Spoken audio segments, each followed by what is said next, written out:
Spring, 1983. For nearly 10 years, General Augusto Pinochet has ruled Chile unchallenged. We needed someone to dare to say to the dictator that he was a dictator, and to say that the dictatorship was a dictatorship, and confront it on its own turf. Not on the turf of arms, just to dare to tell them that what we had in Chile was wrong, and that it had to be changed.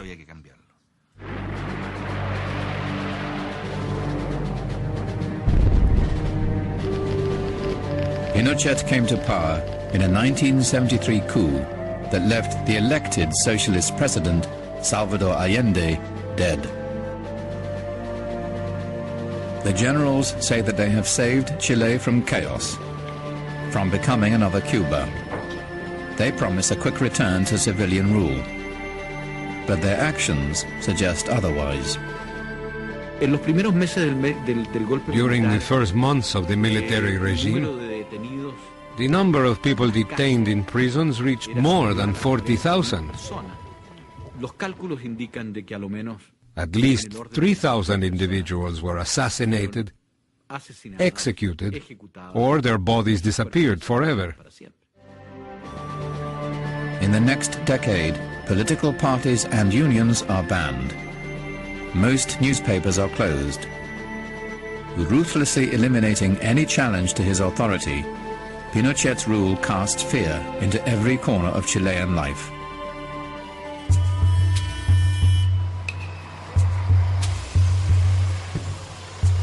It was a very permeating paranoia, and it was with everyone. Everybody had experienced some sort of oppression in their family, and they were very cautious. My husband and I would go to a social gathering, and he wouldn't introduce me to anyone. And I said, well, why won't you introduce me to people? And he said, oh, we don't do that now. It's too dangerous. You don't really want to know people's names.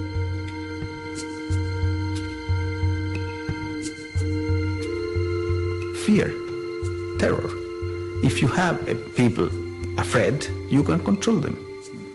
And Pinochet, if something he will leave in history, he's the man of terror. Executions, disappearances, and prisons keep the dictatorship in power for 10 years.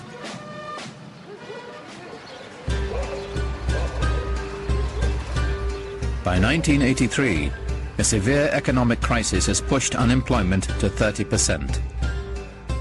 As Chileans feel they have nothing left to lose, open opposition to the regime becomes thinkable for the first time. The first signs of opposition appear at the heart of Chile's economy, in the copper mines of the Andes Mountains.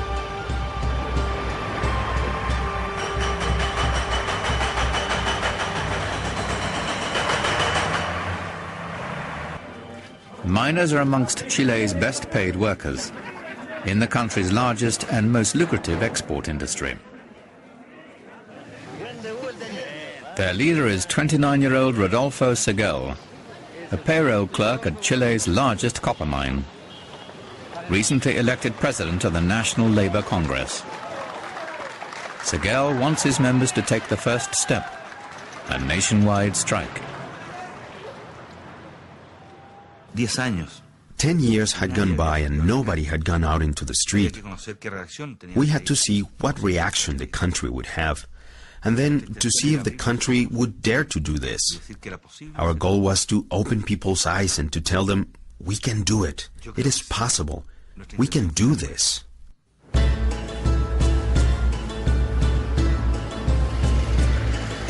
A week before the strike is to begin, Pinochet's troops surround the copper mines. Seguel knows that there will be bloodshed if the strike goes forward. They change their plans. Instead of a strike, they proclaim a national day of protest. With only a few days to prepare, they must mobilize not just union members, but the whole population. In 4 days, we had to do everything.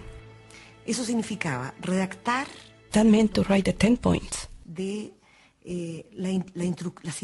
instructions for the citizens as to how to protest, to walk slowly on the sidewalks, and go slowly through the streets in your car.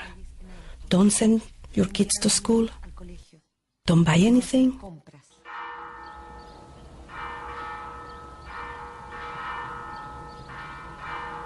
I remember that morning. At the beginning, you didn't know if someone was walking slowly, driving his car slowly, or walking slowly on the sidewalk, because he was just taking a walk or because they were protesting. Until finally at noon, it was so obvious. It was so obvious that everything was slower. It was so evident that the city started to close down.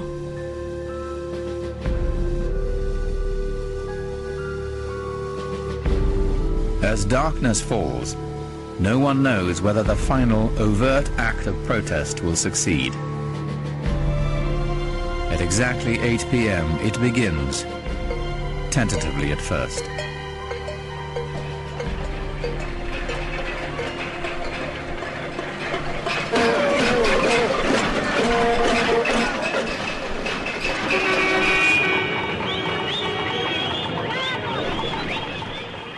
I don't know who was more surprised by this, but there were two groups who were very surprised. One was the government, the dictatorship, and the second group who was surprised were the political leaders of the opposition. They couldn't believe what had happened.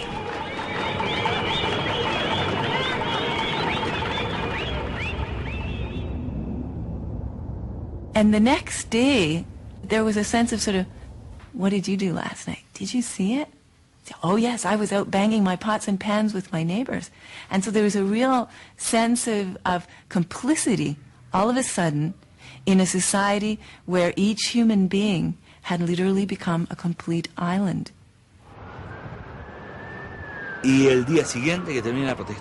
And the next day, when the protest finished, at the first meeting that we had, we decided to have a protest every month.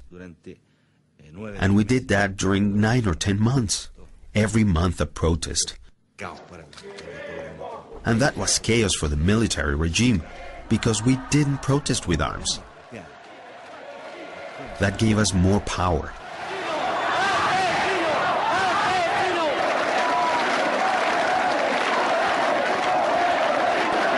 Mainstream political parties suddenly re-emerge when they see that public opposition is possible. After 10 years underground, they now assume leadership of the burgeoning movement. A mood approaching euphoria grows as the protests grow every month. People start to believe that mass demonstrations alone will bring down the dictatorship.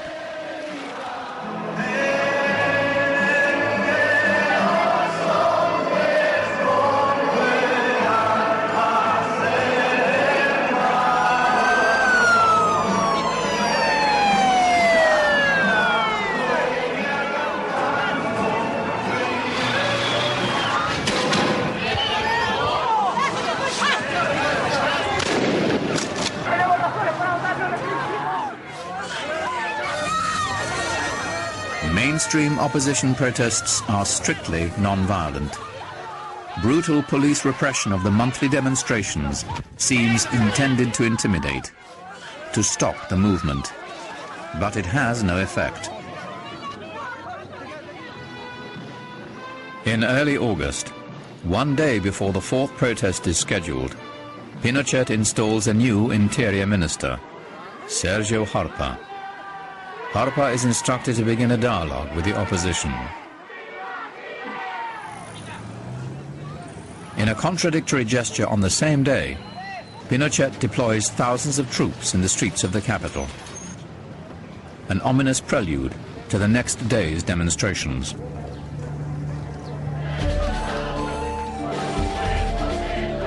Security forces break up the August protest with unprecedented force. A police statement admits that 17 civilians have been killed.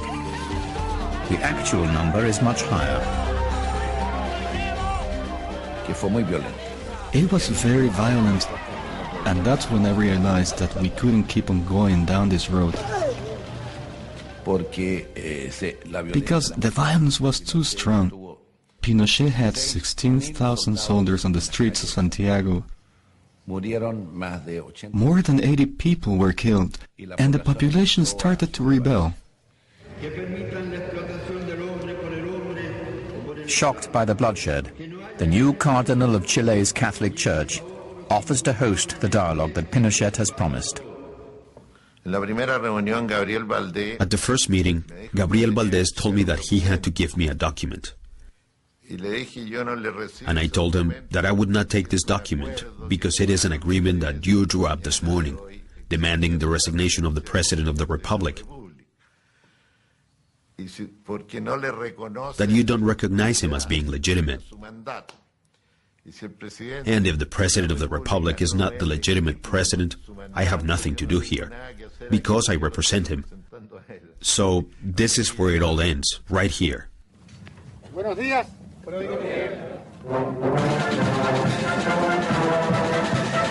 As Pinochet celebrates his birthday in November, he has stopped Sergio Harper's meetings with the opposition. Harper's small concessions, limited political activity, the return of exiles, an end to book censorship were too much for the general. The dialogue is over. No, there wasn't any result. It was very frustrating. The regime didn't change at all. And Harpa himself was left there as a politician with no importance. In fact, the control of the government passed on to much harder hands. Opposition groups have been naive to think that Pinochet would negotiate an end to his own power. Protesters have not loosened the dictator's grip, but they have shown Pinochet they cannot be crushed by force, and they have opened up political space they will use to organize against him.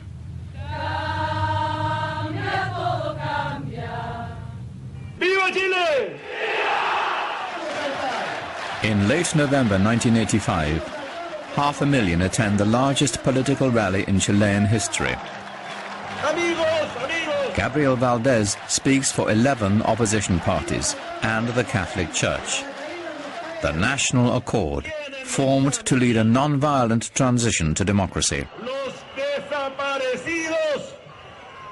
Valdés warns, if we don't support the National Accord, we are heading towards civil war. In Chile's poor neighborhoods, the poblaciones, a low-intensity war has already begun. Hard times have fallen hardest here, making fertile ground for Chile's Marxist and Communist parties. Not many have personally taken up arms, but the ideology of violent revolution is accepted. The regime sees the poblaciones as enemy territory.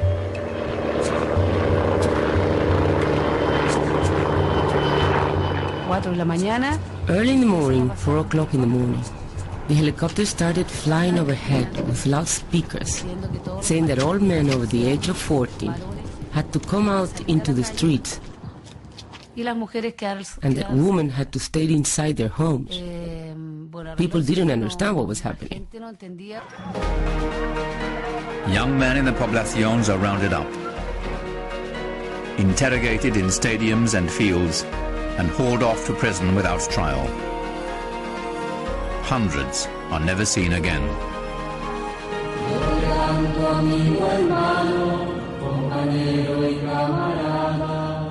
Pinochet's human rights abuses have drawn the normally conservative Catholic Church into the conflict.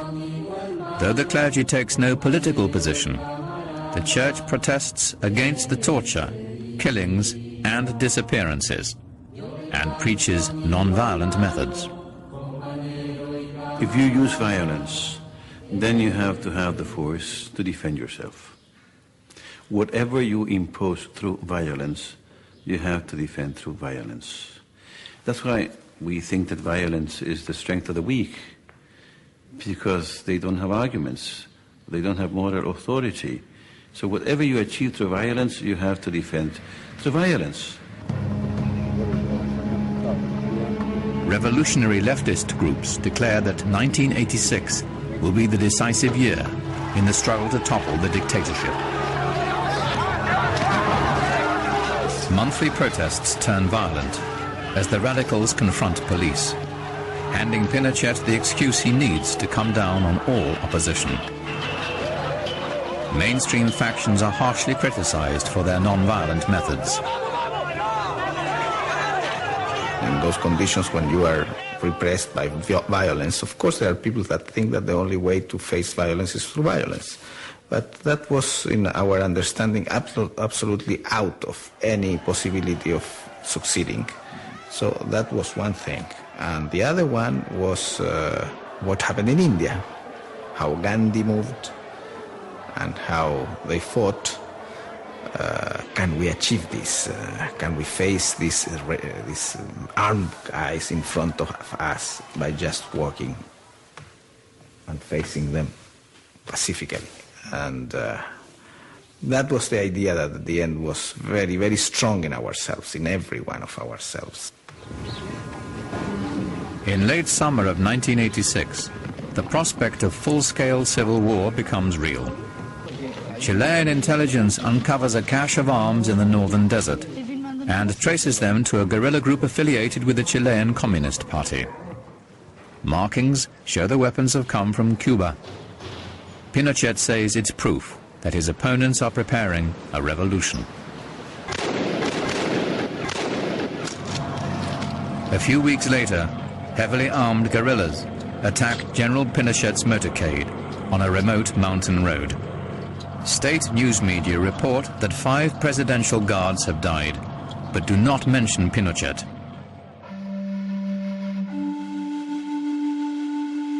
Four hours later, the dictator appears on television to describe the attack. He appears unfazed by his narrow escape and returns to the presidential palace with his customary swagger. The episode reinforces his image of invincibility. It really polarized, I think, between, are we going to go for a really serious attempt at armed struggle, the way we've seen in Central America, with a huge toll on human lives and suffering that was part of that? Or are we going to try to find some other way, which was very nebulous, and so this search began to find some way that could provide some kind of an exit from this impasse. Pinochet's own constitution calls for a plebiscite in 1988, giving Chileans the right to vote yes or no to another 8 years of military government. Isolated and overconfident, Pinochet always assumed he would win. But after 5 years of organizing, the non-violent opposition sees an opportunity. For the first time, we knew that if Pinochet was going to remain in power, there's going to be a plebiscite, and you have to say yes or no. Therefore, we say, look, if we prepare ourselves, we can defeat Pinochet saying no. And we said, how are we going to trust the dictator that has been doing all these things, and he will count the votes, that he count the votes as the votes are? But we realized that we had no other way, and we said, let's move ahead in that direction, and let's create all the conditions to avoid any fraud.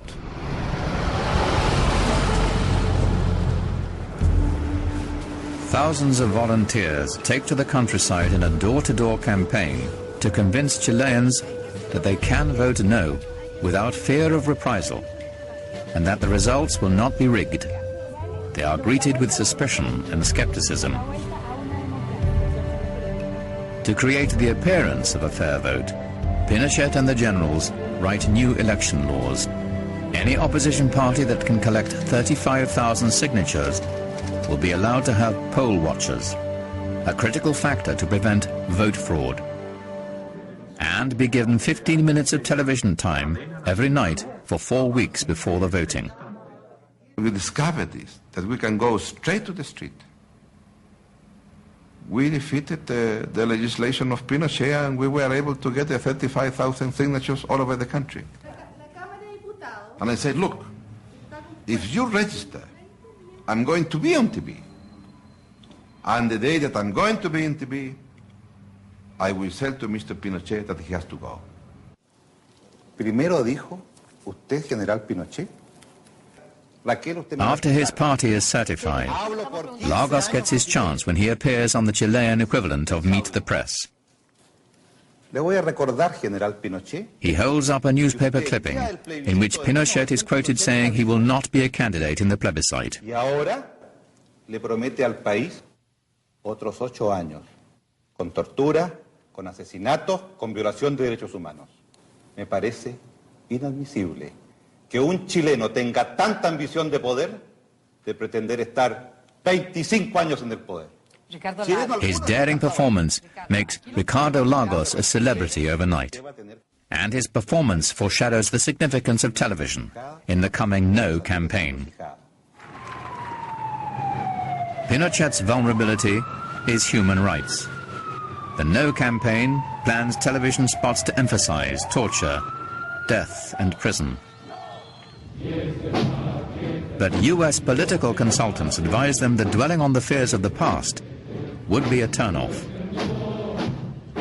They developed a campaign that was future-oriented, a campaign that focused on bread-and-butter issues, and it was a campaign that ultimately caught the Pinochet regime and the supporters of the yes vote by complete surprise when it was aired on the first night in that last 30 days of the campaign. Porque nace el arco iris después de la tempestad, porque quiero que florezcan mil maneras de pensar, porque sin la dictadura la alegría va a llegar, porque pienso en el futuro, voy a decir que no. That no, what was meaning yes to democracy was meaning yes to more social justice and not no to injustice.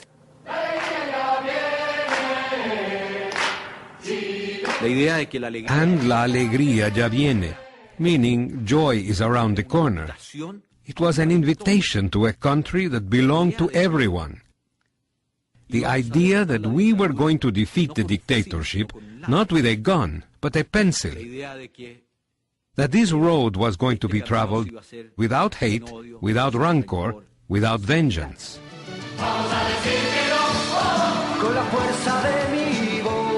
On television, the No campaign is a sensation. Images of a bright future without Pinochet. The TV spots earn credibility with skeptical viewers, with compelling references to the suffering inflicted by the dictatorship. People used to rush home to watch those spots. I used to rush home to watch those spots. It was like, 15 minutes where, they use real words to say real things, Torture is torture, and it happened here. And after all these years of denial, there it was for the first time on television. Poverty exists. Buenos días, don Aníbal. Deme 2 marraquetas. Little old ladies don't even have enough money in their purses to buy a tea bag for their afternoon tea. Voy a llevar té también. ¿Cómo no? 2 bolsitas.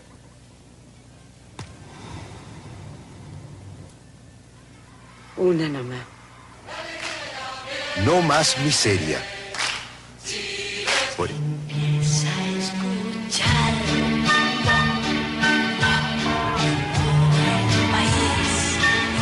As the referendum date approaches, there is no doubt that a majority opposes Pinochet. The question is whether Chileans will overcome their skepticism and fear to vote no.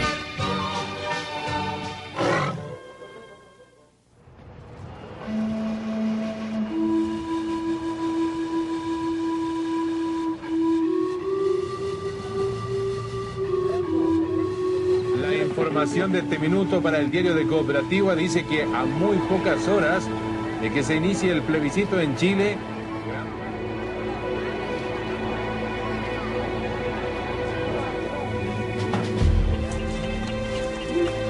Voto no.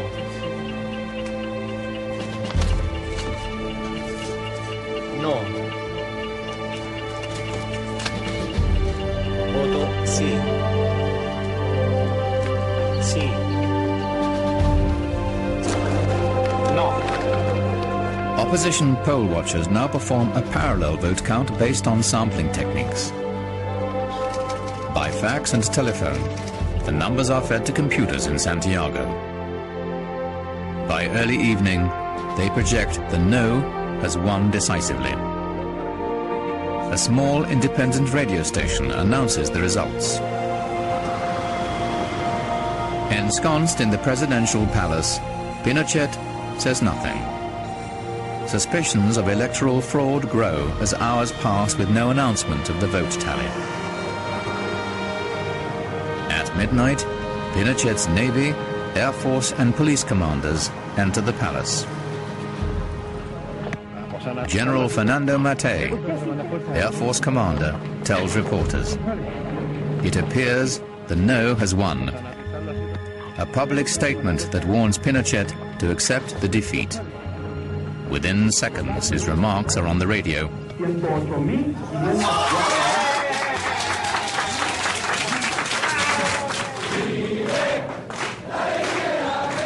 Late into the night, the victory is celebrated, privately and at the No headquarters. But the streets are empty, under a strict curfew. No one wants to give Pinochet an excuse to send out his troops.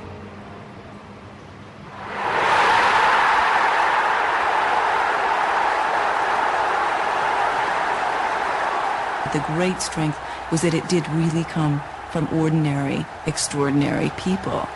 And they really did put their lives on the line, and they really did come out, and they really were willing to take a stand.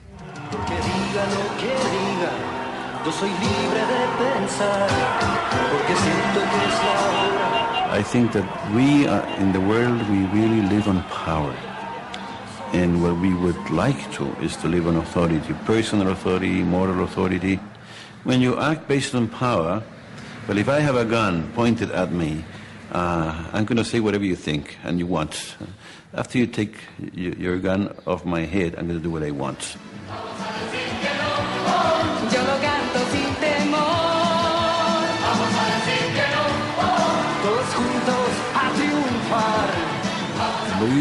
How people lived that moment. And they lived it without hatred, convinced that they had been the participants, the actors. Here there was no charismatic leader, no guerrilla, no vanguard that would say, I did this. The sense in Chile that night was that they had done it themselves. How many? 7 million.